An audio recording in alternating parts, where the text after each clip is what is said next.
तुमच्या घरात देवघर असूनही सतत अडचणी येत असतील तर कारण वेगळं नाही. नियमित पूजा करूनही मन शांत नसेल तर देवघरातील चुका जबाबदार असतात. शास्त्र स्पष्ट सांगतात, देवघरातील नकारात्मक वस्तू संपूर्ण घराची ऊर्जा बदलतात. आज सांगणार आहे अशा 5 वस्तू ज्या नकळत पापांचं मोठं कारण ठरतात. ही माहिती शेवटपर्यंत ऐका, कारण शेवटची गोष्ट फार गंभीर आणि धोकादायक आहे. अनेक लोक आयुष्यभर ही चूक करतात आणि त्यामागचं कारण कधीच समजत नाही. देवघर पवित्र असेल तरच देवकृपा घरावर स्थिर राहत असते असं शास्त्र सांगतं. चला तर मग पहिली गोष्ट समजून घेऊया, जी जवळजवळ प्रत्येक घरात आढळतेच.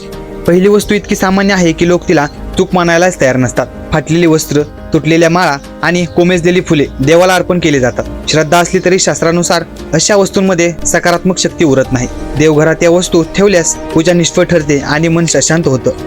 अशा वस्तू देवघरात राहिल्या तर हळूहळू घरात नकारात्मकता वाढू लागते. कामात अडथळे येतात, मग त्यामागचं कारण कोणालाच समजत नाही. लोक उपाय करतात, नवस करतात, पण मूळ चूक देवघरातच असते. म्हणून अशा वस्तू त्वरित योग्य पद्धतीने दूर करणं अत्यंत आवश्यक आहे. आता दुसरी गोष्ट ऐका, जी श्रद्धेमुळे लोक मुद्दाम दुर्लक्ष करत राहतात. तुटलेली किंवा भंगलेली देवमूर्ती अनेक घरात आजही पूजली जाते. लोकांना वाटतं काढून टाकणं म्हणजे देवाचा अपमान करणं असतं, पण शास्त्र सांगतं तुटलेली मूर्ती म्हणजे तुटलेली दैवी ऊर्जा.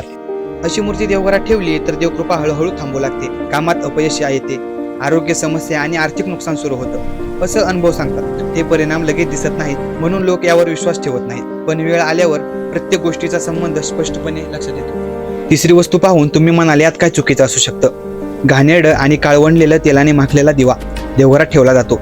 दिवा म्हणजे प्रकाश आणि लक्ष्मीचं प्रतीक मानलं जातं, पण अस्वच्छ दिवा प्रकाश न देता नकारात्मक शक्तींना आकर्षित करतो. शास्त्र सांगतं अस्वच्छ दिवा घरातील सकारात्मक ऊर्जा हळूहळू कमी करतो. दिवा स्वच्छ नसेल तर लक्ष्मी घरात स्थिर राहत नाही असं मानलं जातं. हळूहळू खर्च वाढतो, पैसा असूनही समाधान मिळत नाही. ही गोष्ट फार कमी लोक देवघराशी जोडून पाहतात. चौथी चूक बहुतेक लोक चांगल्या हेतूने करतात, पण परिणाम उलट होतो. देवासाठी ठेवलेले पैसे, नाणी किंवा नोटा देवघरात साठवून ठेवले जातात. ते पैसे महिन्यानुमहिने वापरात आले जात नाहीत, तसेच राहतात. शास्त्रानुसार स्थिर पैसा म्हणजेच अडकलेली लक्ष्मी समजली जाते. अडकलेली लक्ष्मी म्हणजे समृद्धी देत नाही, उलट दारिद्र्य वाढवत जाते. म्हणून देवासाठी ठेवलेले पैसे दान किंवा सत्कार्यात वापरणं आवश्यक आहे, नाहीतर आर्थिक अडचणी हळूहळू वाढू लागतात असं शास्त्र सांगतं. ही चूक लक्षात येईपर्यंत बराच वेळ निघून गेलेला असतो. आता येते 5वी आणि सर्वात धोकादायक गोष्ट.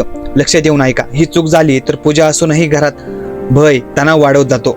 देवघरात मृतांचा फोटो किंवा नकारात्मक चित्रे ठेवली जातात श्रद्धेने, पण ही गोष्ट पूजेच्या सकारात्मक ऊर्जा पूर्णपणे नष्ट करते. देवघर फक्त दैवी आणि सकारात्मक शक्तीसाठी असतं असं शास्त्र सांगतं. अशा चित्रांमुळे मन अस्थिर राहत नाही आणि घरात शांतता टिकत नाही.